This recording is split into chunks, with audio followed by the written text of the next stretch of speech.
Hey, we're continuing our series on how to buy a new, or in this case, new to you, compact tractor. In this episode, we're going to cover a lot of different things that you might consider about whether you want to buy a new tractor or a used tractor. We're here in the parking lot of an upcoming, fairly major auction here in central Indiana. As you can see, a lot of machines to choose from. We're going to go through some of those machines and hopefully bring some points that you might not have considered. Let's get started.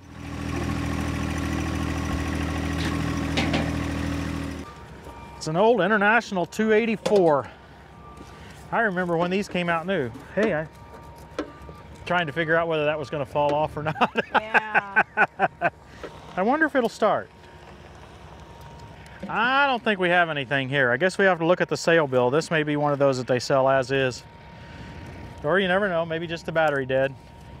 So what they'll do on auction day is they'll drive all of these machines. They know, of course, whether the tractors will actually start. They may need to jump start them. They'll have a whole team of people. They'll get these tractors running. The ones that can't run, they'll pull in with another tractor.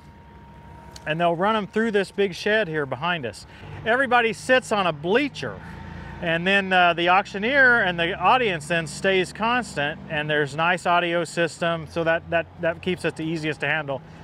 And they'll drive through in the order here. So the items here on my left, I think this is the first aisle. They'll start with this aisle. So you have to be here at 9 a.m. sharp if you want to buy that guy. Not long after for this one, you know, 15 seconds after for this one. And they'll just run these things through one machine at a time. And they'll describe what it is, and then they'll sell it. So this is a slightly older generation Massey Ferguson subcompact, 1710, GC 1710. It's got a backhoe. It's only got 179 hours on it. What do you do when you're trying to price something like this? That's one of my challenges with buying a used tractor. I think it's very difficult for an average everyday layperson to set a price that's accurate on this tractor. On one hand, you could say, well, it's just as good as a new one. It's got the loader bucket. It's got a backhoe. You know, what else could I possibly need? Boy, this one runs smooth too. Somebody chose to trade this tractor. We have no idea why. We have no idea if he had a problem with it. We had no idea if he just wanted a larger one. We have no idea if maybe he had a health issue and maybe he just couldn't use it anymore. But why would I want this tractor instead of a new one, or why would I want a new one instead of this? Well, I can see one thing myself.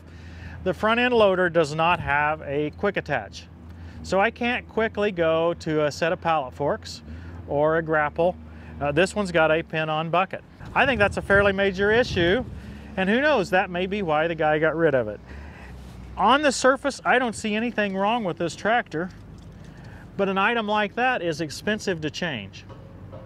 And I haven't been to a lot of these auctions here at this place, but what I have been to, something like this will sell for more than what I consider it to be worth compared to a new one. 651 hours on this tractor, and it looks just like it did basically when it left the factory. I would suspect that this tractor is used for mowing more than anything else. I don't see a lot of evidence of loader wear. It has the 49-inch bucket. See, I recognize that 49-inch instead of 53 because of my familiarity with these particular tractors. But I can't be that specific with brands that I'm not familiar with. And if you're a first-time tractor buyer, that's what I'm concerned about you looking at used equipment. You won't notice those little differences. You won't notice differences in options because there's just no way you can become that familiar that quickly with what there is available. Now, front tires going flat. That's a common problem with these tractors. I've had a lot of front tires that develop slow leaks. You'll be buying someone else's hassles, and yeah, it may be as simple as a front tire. There may be something more wrong, we don't know. Now, if it's a major problem at an auction like this, like an engine or a transmission, you can bring it back. They provide some degree of warranty on that. I don't know what the length of time is. It's kind of a good faith thing, really. I think it's if you have little problems, it's not necessarily returnable, but something major is going to be something they'll take care of. B7100, folks. It says that's 1,246 hours. The hour meter looks fairly new though. It may have a lot more than that. Now you might notice one thing missing here. No loader. We talked about that in a recent episode. I won't go into it too much more, but that should be kind of a red flag. I mean, if you're thinking you need a loader, which most of these small tractors do, it's going to be hard to find one for this old machine. Now, in some ways, when you're considering a used tractor, you have a lot more options than when you're looking at new. I mean, just sitting here in this row right here, we have a lot of different machines to choose from. Here is a CK2510. It's a relatively new model, but they've changed it a good bit. This one's still got a treadle pedal, so this one must be older. Boy, that transmission is smooth. Now, I really expect this tractor to sell a little cheaper. What I've seen is some of these older Coyotes don't resell as nicely as, say, a Kubota or a Deere, or maybe even a Massey Ferguson.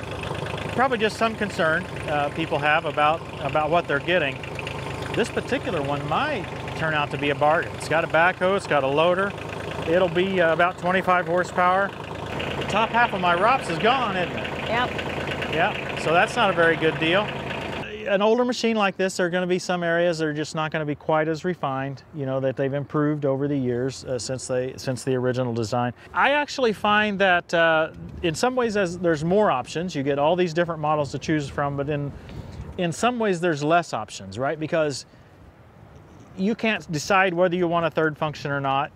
You can't decide if, oh, it doesn't have a mid-mower deck, I want a mid-mower deck. Well, you can't add that. So when you're buying new, you can choose your particular tractor, and then you can choose what options you think are appropriate. That's much more difficult with an older machine. So in some ways there's less options, in some ways there's more options. And yeah, it's not necessarily easy. One thing I would say, Christy, if the buyer's experienced and has dealt with tractors and dealt with mechanical equipment for a long time, right, a lot of the things I'm pointing out in this video just won't be relevant. Not an issue. This is more for a first-time buyer that doesn't have a lot of experience with ag type equipment, little tractors. I'm really thinking that once you get more experienced, delving into the used tractor world makes more sense. Yes. If you're buying an older machine, there may not be a lot of online information available. So if you have a particular issue with that older machine, you may not be able to find a lot of information, but you will if they were sold in volume.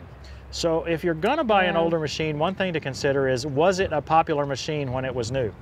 Yes. Yeah. And if it was a popular machine, and if there are a lot of them out there, then there will be a lot of information, not only at local dealers, but also just word of mouth and online forums, etc. People will say, yeah, that machine is well known. It potentially has this particular issue, but as long as you either pay to fix that or whatever, it'll be fine, right? And so so do your research before you come to buy a used tractor. Yeah, it's hard. There's a lot of research to do. That's kind of my point. It's hard to be knowledgeable enough. It's very windy today. Let's find some more tractors. How do you put a value on a tractor that's used like this? I find it really difficult, especially if it's a lower volume tractor. For instance, this New Holland's not going to be real high volume. You're not going to be able to find a lot of existing tractor sales. It's going to be difficult to figure out how to value it. I don't have good answers there. Obviously, you can look on Facebook Marketplace, Craigslist, Tractor House maybe, a few places you can look for prices. It's just going to be difficult, I think, for the lower volume tractors for you to find what the going rate is. I wish I could help more. Yeah, I don't think I've ever seen a Deutz this small. What do you give for a tractor like this? Who'll give me 10? Who'll give me 20? Who'll give me 20,000? How do you know? I find this very difficult. This one does not have a loader. I don't know how you would find a loader for it. Hour meter shows 238 hours. If something goes wrong other than a battery, something that's more specific to the tractor, are you going to be able to find parts? Well, maybe in this case, because Alice Chalmers bought Deutz Alice, which then was bought by AGCO. So there is some backing by a major today. And in some cases you can get parts, but I suspect this little guy wasn't a big seller I suspect it's going to be hard to get some parts for him. I would be leery of this one, Christy. Grand L 3560, this is a current model, but it has 1,800 hours on it. Wow. The inside of the cab looks nice. It looks well kept. I do see some rust that's been kind of painted over, waxed over and stuff here on the side. No loader again, but in this case you could still buy a loader from the company, from Kubota. Oh, there's more rusted out area up here. You know, I think it may have been repainted, part of it. I can't tell exactly. I'm nervous about this tractor. Not because of 1,800 hours, but because of 1,800 hours that I don't know anything about. Now, when you're shopping for a used tractor, you have an opportunity to shop for something that's nearly new, say with 100 hours, it's a current model. Or you can also look at something that's a little bit older or a lot older. If you'll step back earlier than, say, 2013 on a larger than 25 horsepower tractor, you can avoid emissions. Here's an example here. This is an L3400. It's very similar to the L3901 today. At least it looks like it to me. But it won't have an emissions issue. You won't have any of the DPF. You won't have any of that extra stuff that has to be included. That's an advantage you'll find with the older machine. In this case, I don't think you'll have any issue because it's very similar to this L3901 that's right over here to the other side. It's actually fascinating how similar these tractors look. In this case, you're going to have the emissions, but you also are getting a new model, right? I mean, this is a tractor that's still being made, or at least was until the 3902s came out just a few months ago. This tractor's got 921 hours on it. Huge cab. It's been used hard. Now, when you're considering buying a used tractor, you have several places that you can buy it. You can buy it from a dealership. You can buy it from an auction like this, or you can buy it from a private party.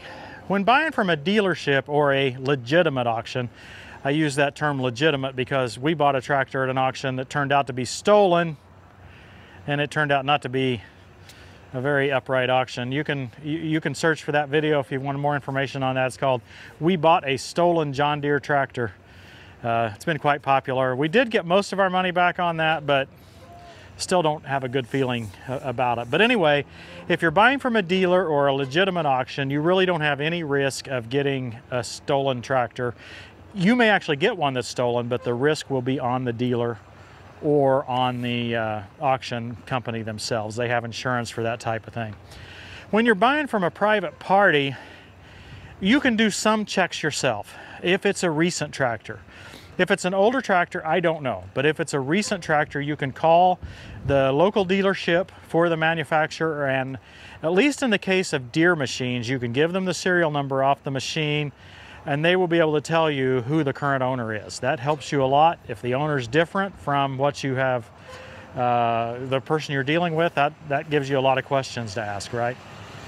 They can also often tell you if it's got a lien on it. They won't tell you how much the lien is, and I'm not even certain if they will tell you every time if it's got a lien on it, but usually you can find that information.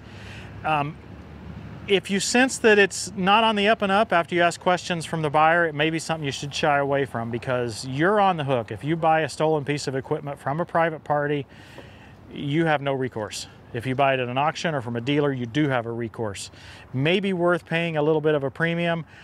On the other hand, if you know the person or you really have investigated it somewhat and you feel pretty good about it, you know, there are some honest private parties in the world. In fact, I would say many more than dishonest ones. Unfortunately, we got bit by a dishonest one in a consignment auction. So yeah, it happens. Now there's another type of seller that's kind of between a dealer and an auction, and that's one of these equipment remarketers, brokers, I don't know, you might call. There's several online that you see where they sell what they refer to as gently used equipment.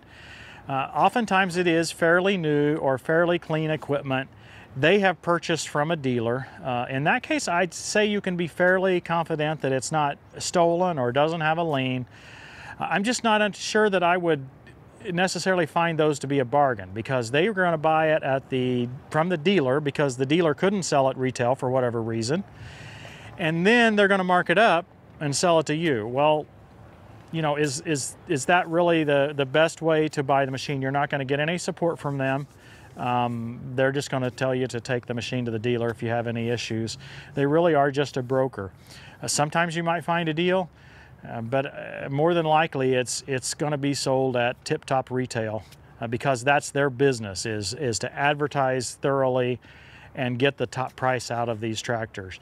If you want to get a bargain, which if you're shopping used, typically that's what you're trying to do, is get a bargain, you need to get closer to the source. You need to get to a tractor that hasn't been advertised as far as another one. Maybe it's in your neighbor's garage and he hasn't used it for a few years. Or maybe they've just advertised it in the local paper instead of across the entire internet. So yeah, that's where you're going to get a better deal on a used machine. If you're desperate for a machine, you need something fairly good sized, and you just can't afford much, you might look at one of these. Unfortunately, this thing will probably sell high, right? It's probably not going to sell you know, below $10,000. I wouldn't be able to imagine that, even though it's older and it's got worn tires. In some ways, it's worth just as much as a new one, because even with 2,650 hours, even if you had to overhaul the engine, it's not going to be that big a deal, and you're going to be able to get engine parts. There'll be some parts on this machine you would have trouble getting, but engine parts, consumables like that, you'll not have a problem. No quick attach bucket. I would find it hard to pay more than $10,000 for this machine, simply because of the opportunities I would have with a new one. There will be somebody willing to pay a lot more than I would. You know, this machine would get the job done for you, there's no question. My opinions. For the first time tractor buyer, I suggest buying new. There's a lot of reasons for that.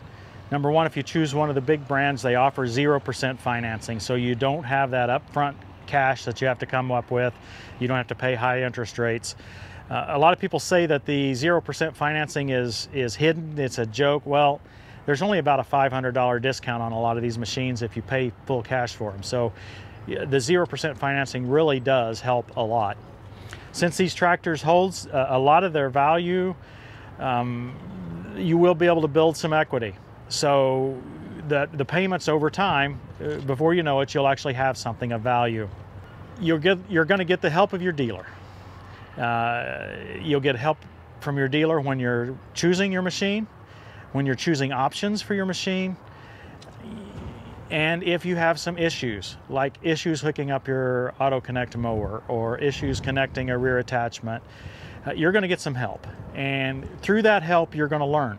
If you engage yourself in what's really going on and you ask enough questions to your dealer and to your friends, you're going to learn. You're also going to have availability of online help. If you have issues with an L3560, or a Deere 1025R or 2 or 3 series, you are going to be able to go online and find information about these machines, especially if you choose a high volume machine, as we said earlier. And I would recommend choosing a high volume machine, choosing something that there's a lot of out there. Don't try to be the unique guy, the first guy to buy you know, off-brand X tractor, because you're not going to have any help if you have any issues. You're not going to have any people to go to that aren't going to cost you anything, right? Every question will be take it to the dealer and pay them to figure it out, assuming it's not a warranty issue. Once you've developed experience, once you've learned a lot about tractors, then you might consider entering the used market. Again, it's just my opinion, but I think a first-time buyer is better to stay new. Once you've gained experience, you become more familiar. You have to be a little bit passionate about tractors to be able to be successful buying in the used market.